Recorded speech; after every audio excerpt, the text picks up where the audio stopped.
I just want to briefly talk about something that I wish that I had been told much earlier in life than figuring it out much later in life. And that is that we have two minds. We have what is called a split mind. And there's two very kind of separate operating systems. Okay, and one is the ego, which is basically a fearful thought system, a collection of thoughts that's always running. That is just always going and always running, and it's noisy, and it's loud, and it speaks first and loudest, and very distracting, and highly disorganized, and loves to separate, blame, judge, be a victim, etc. And that is what most of us are. Most people identify with that. They think the voice is them. They think that is their everyday operating system. They're hugely identified with that. They think they're their thoughts, but they're actually not. The other operating system is spirit. Seems to be in the background. Seems to be less obvious. And we can't be in both operating systems at the same time, and we can't be in none. Can't be in neither. We're always in one or the other. And so it seems like our default is this ego thought system, the fearful thought system. And for most it is, until we're trained out of it. And that is, we want to switch operating systems, or to be love, to be spirit, to be awareness. It's just non-judgmental awareness is the simplest way to explain what you really are. The quiet calm, the calmful, it's not a word, but calm observer, the witness, Calmful, that should be a word.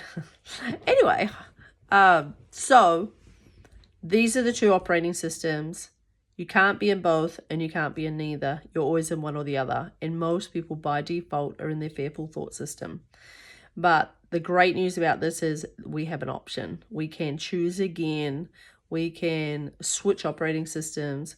We can drop. And the fastest way to get out of the ego, because this is important, you can't fight the ego. You can't resist the ego. You can't try to change the ego. You definitely don't want to attack the ego or anything like that, because that gives it more reality, it's like feeding a wild animal. You don't want to do that. The way out of it is actually just to drop it, just to allow it to be there. Don't try to fix or change it. You can sort of like drop out of it. Now, I'm having to use symbols and words and like pointers to the truth, but the truth is, it's not even language, really. It's more an experience or a knowing or a beingness. It's these sort of things. That's why it's very hard to explain enlightenment. We want to get there through a practice, through experiencing it, and then the ego sort of lets go of us. We're not really letting go of the ego as such. We let go of it by sort of stepping out of the costume, by just not identifying with it, not knowing, starting to understand and realize that is not me. I am not that crazy voice in my head talking to itself night and day. And just let it be there, let it have its thoughts. You don't have to, you can just watch them like you're watching a movie. It takes practice, because in the beginning, you'll be very identified with them. So they're the two. That's the split mind. That's the two operating systems. We're always in one or the other. And don't beat yourself up. Very important. Do not beat yourself up for being in an ego. That's just what happens here until we learn some other way. Till we learn there must be another way. There must be a better way, an easier way, a better way of being. And we tap into this. We go into this through some other avenues. One is creativity. When you're painting a picture or any craft or endeavor that is something of a creative pursuit, where the mind gets still. And the reason it's getting still is because there's no interference with it. You're not trying to fix or change it. You're just in that flow, that flow state. You're in your art, or you're in your gardening, or you're in your cooking, and it gets quiet. And this is why people like these things, is one of the reasons is because they're able to, the mind gets quiet there, and that they step out of suffering, because the ego mind is full of fear and suffering and misery.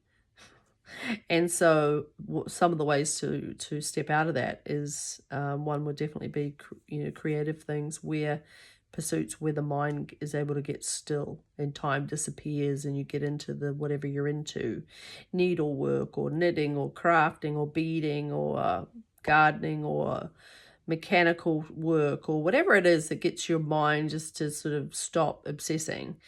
And the other one would be sport. And then of course there's meditation. The obvious way is straight in meditation, breath work, yoga, anything like that that gets you more mindful rather than mindless. They're the two states.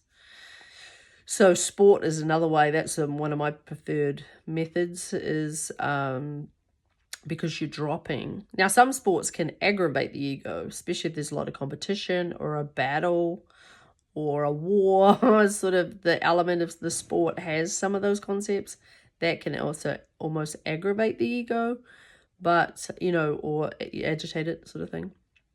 But in a lot of individual sports where you're just out in a run or in a swimming or something, you get in that flow state, riding a bike, anything like that will help as well, get you in to that flow state, and the mind gets quiet. The mind is less bothersome because you've given yourself something to do.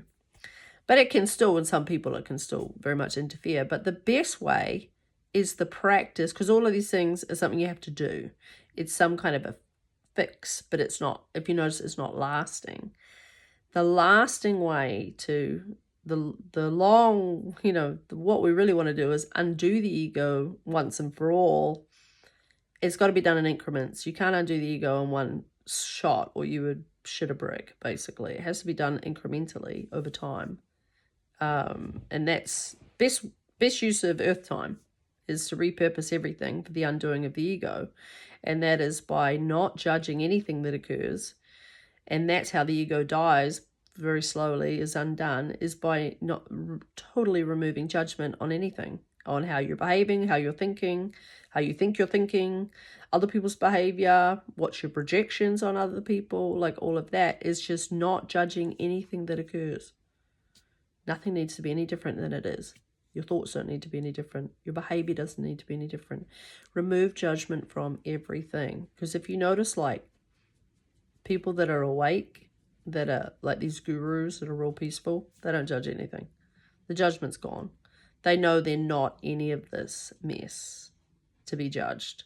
So basically, I hope that helps. We're cracking the door on some of this stuff. We'll go deeper over time. Though it doesn't need to go that deep, because basically this is the basics. Just need to be practiced. You can't just listen to people forever and never put it into a practice. And I'm not saying you need to meditate for hours a day. I don't do that. I'm just aware of Marianne, the character, doing whatever it does and not judging it. I take responsibility for it, but I don't give myself like a, it's a free-for-all because I'm not that ego. No, it's not like that. It's more like I'm just aware. And then I allow things just to dissolve by looking at it with no judgment and not having a story about it, not having judgments about my judgments. Just letting it be there and knowing that has nothing to do with the love and the reality I am in spirit. That's all. Just starting to be aware, starting to remove judgment, starting to remove blame and attack and victim consciousness, starting to just not judging it, because nothing else has worked. I've tried to fix and change myself for 50 years. And it really is so tiny little changes, like, if at all, like nothing really, these annoying habits that you just resist and resist and resist. And then when they finally shift, because you've given up resistance, you stop caring, you stop resisting. No, you stop caring, more like resist, you stop resisting or attaching, like this has to change. You go, let it be there. And then now it can go because there's no resistance.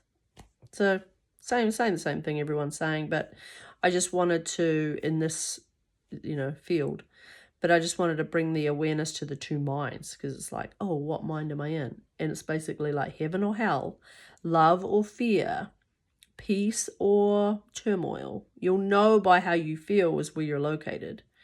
And then the other thing is we'll talk about is allowing and welcoming in emotions. And if there's a bit of energy on things, welcome that in, sit with that without judging it, and let it dissolve. So that's a bit more than what I wanted to say. It's hard for me to keep these short, but it's all good. Hope that's helpful. Join me on the healing journey, on the awakening journey. Let's awaken together. I'm not there. I'm not perfect. I don't have this all figured out. I'm just stepping into it.